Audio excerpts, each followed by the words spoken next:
Un beau sujet se présente à moi ce matin, mais en fait depuis maintenant quelque temps. Et euh, sur le salon de la médiumnité auquel j'ai participé dimanche, euh, j'ai regardé et j'ai constaté qui venait à moi. Et je regarde dans mes consultations, donc c'était des mini-consultations, là où en est la personne sur son élévation d'âme, son chemin d'âme, car nous en avons tous un. Et quel est l'objectif, entre guillemets, de son âme dans cette incarnation? Qu'est-ce qu'elle est venue, en fait, expérimenter dans la vibration de l'âme, hein. On entend la connexion au divin, l'éveil, le chemin de maîtrise de soi, ou le chemin de l'illumination, la maîtrise de soi parfaite, l'illumination, ou être un être divin incarné sur Terre.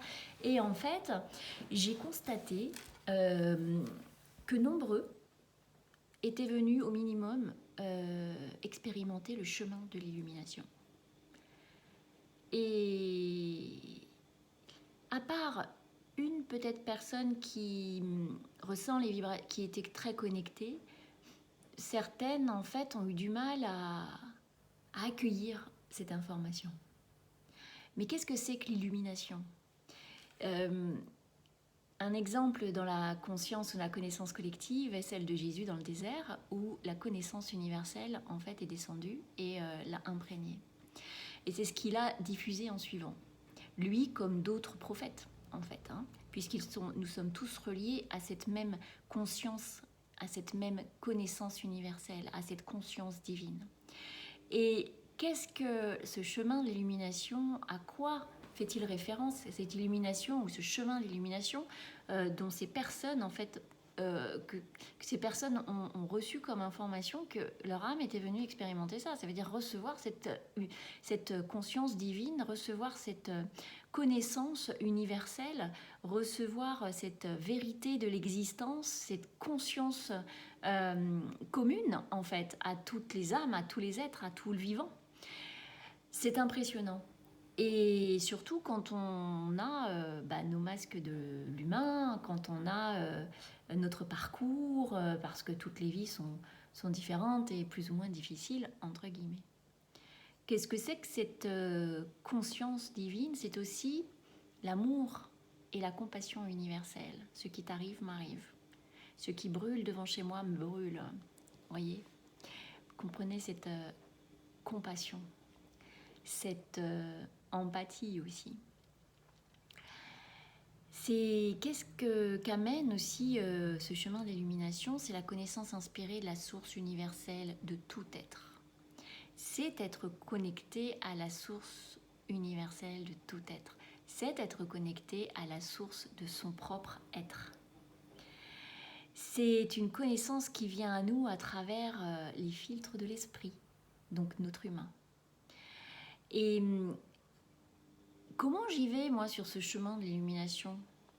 Eh bien, ce qu'il faut voir à travers ça, c'est que ce chemin de l'illumination, c'est l'inspiration, notamment. Alors, il y a différentes sources d'inspiration. Ça, on pourrait en rediscuter ultérieurement.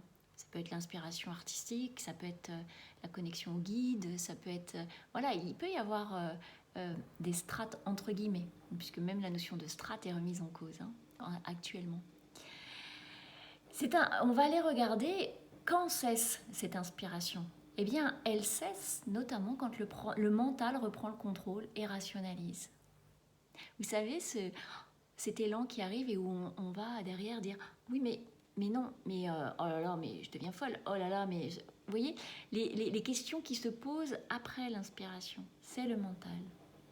Donc, cette inspiration, cette connexion à la source divine, à la source universelle de tout être, que sont venues expérimenter ces âmes qui se sont présentées à moi et qui se présentent régulièrement, puisque les personnes qui viennent à moi sont des personnes qui sont reliées, qui sont venues expérimenter vraiment la vérité de leur être.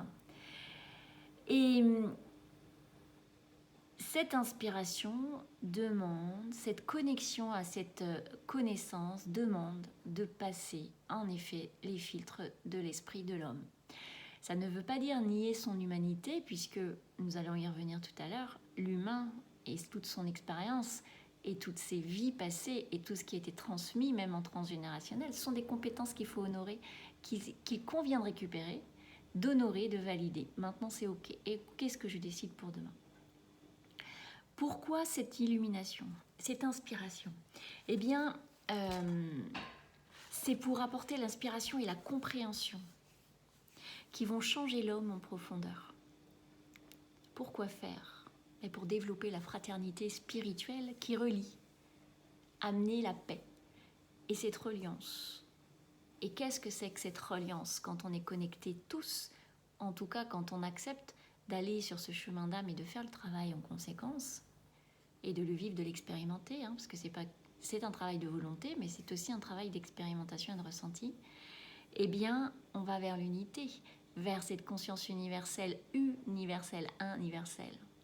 Tous connectés à ce qui fait notre particularité d'être et notre source d'être, c'est-à-dire l'un.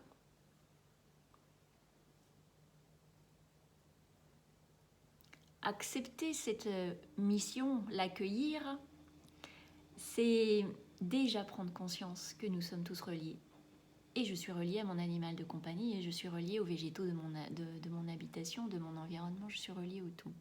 Ce qui se passe dans un autre pays me concerne, se passe en moi. Nous sommes tous unifiés dans notre source de l'être. Voilà en fait où mène aussi ce chemin de l'illumination. En tout cas, le chemin de l'illumination mène à expérimenter ça. Pour ensuite, pour certains dans une autre vie, pour ceux qui iront beaucoup plus loin que ce chemin destiné, aujourd'hui dans cette vie, eh bien vivre cette illumination permanente, cette conscience permanente, qui oriente nos actes, nos pensées et nos interactions avec l'autre. Notre humanité, en fait, notre construction masque notre âme. Donc ce chemin d'illumination, c'est un chemin de révélation de notre être et de notre âme, notre vérité d'être. Ça mène à retirer les masques afin que la vérité coule en nous et se propage d'âme à âme, l'unité. Et ça se propage dans notre façon de communiquer, les uns avec les autres.